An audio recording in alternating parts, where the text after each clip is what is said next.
So I look like a full-fledged candy today. I wish I could just get up and show you, but fuck that. I'm wearing this jeans and I look like a lollipop.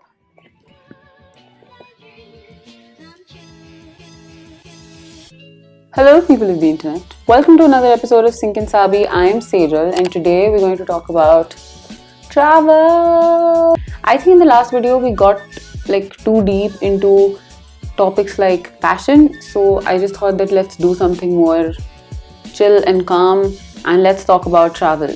Now this channel will have a lot of travel content in the future, but right now I can't travel thanks to the pandemic.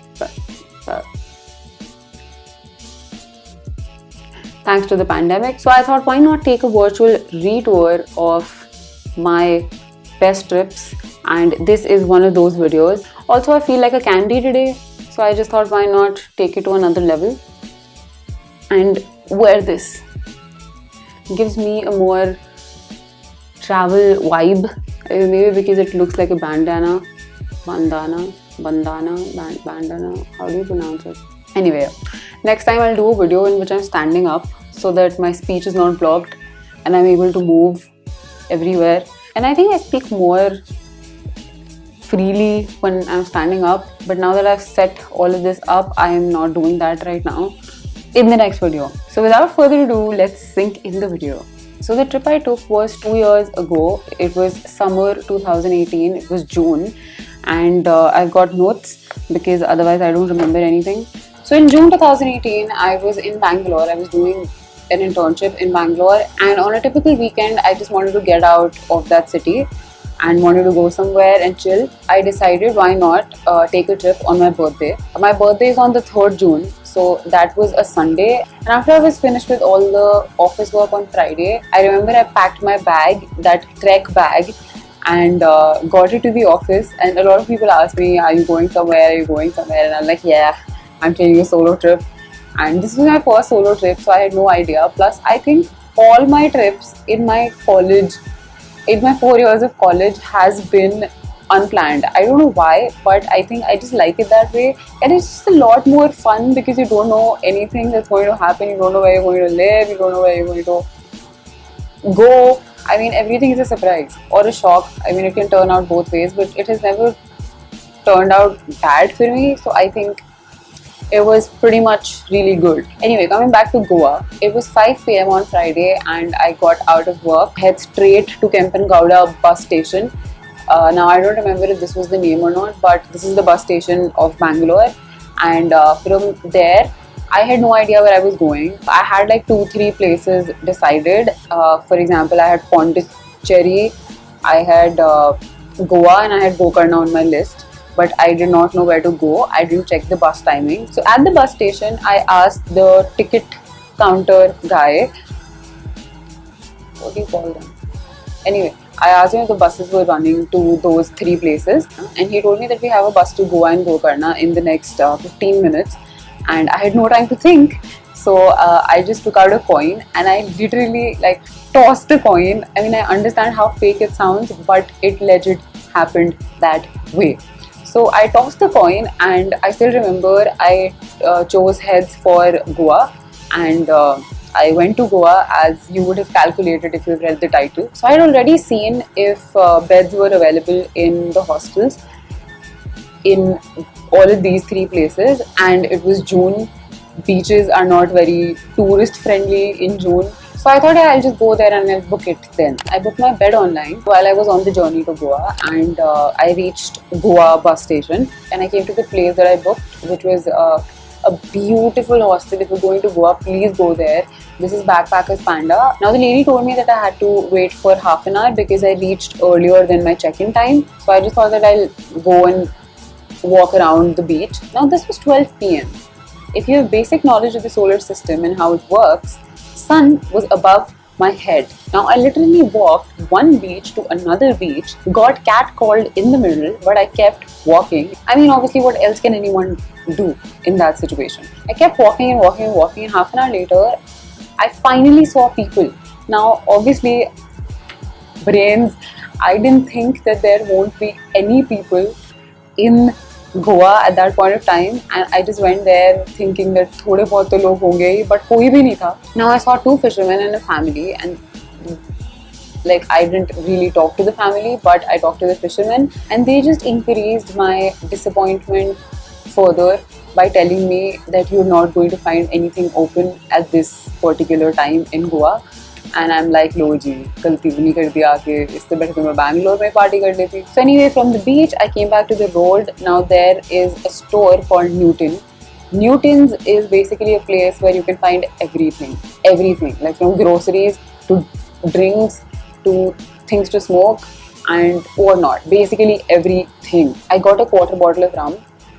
Yeah, rum in June at 12 p.m.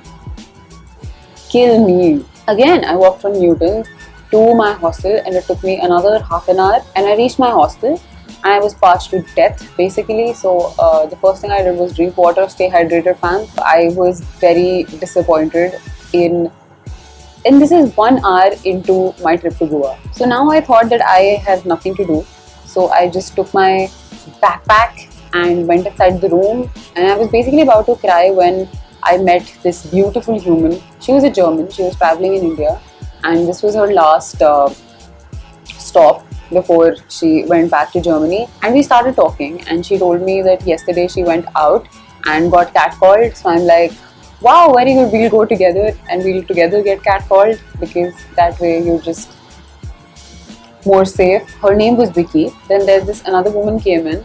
She was around I think 35.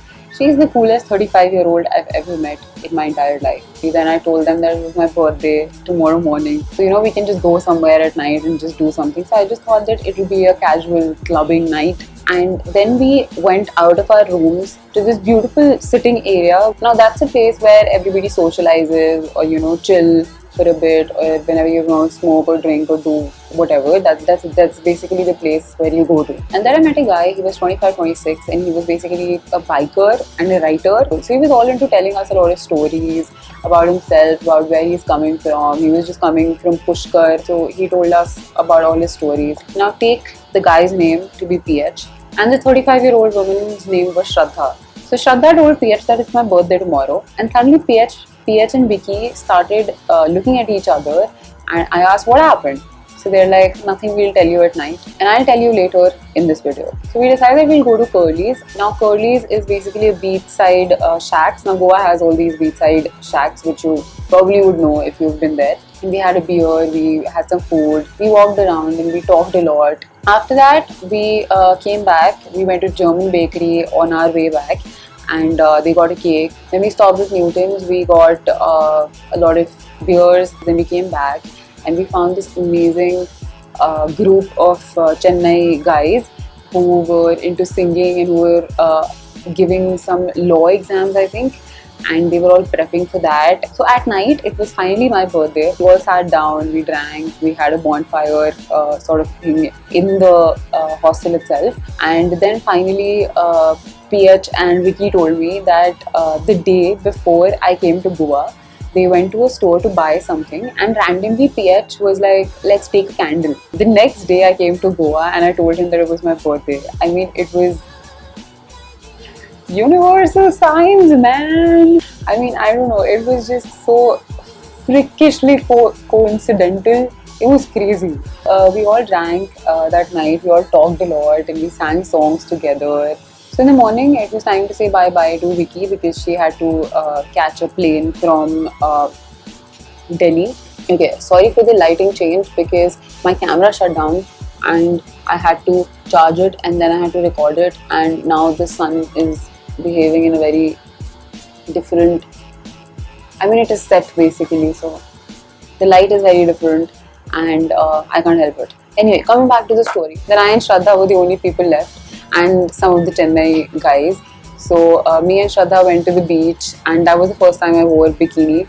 I mean, I should not have because I didn't have the bod for it, but you only live once, people. We went to the beach and we clicked a bit of photos and we talked about life. After that, we came back and it was time for me to go. It was the best trip of my life. I mean, I had bonfires, I had everything. This Goa trip didn't involve any psychedelics, any hard drinks, any hard drugs. I mean, it was just the perfect solo trip that I could have wished for.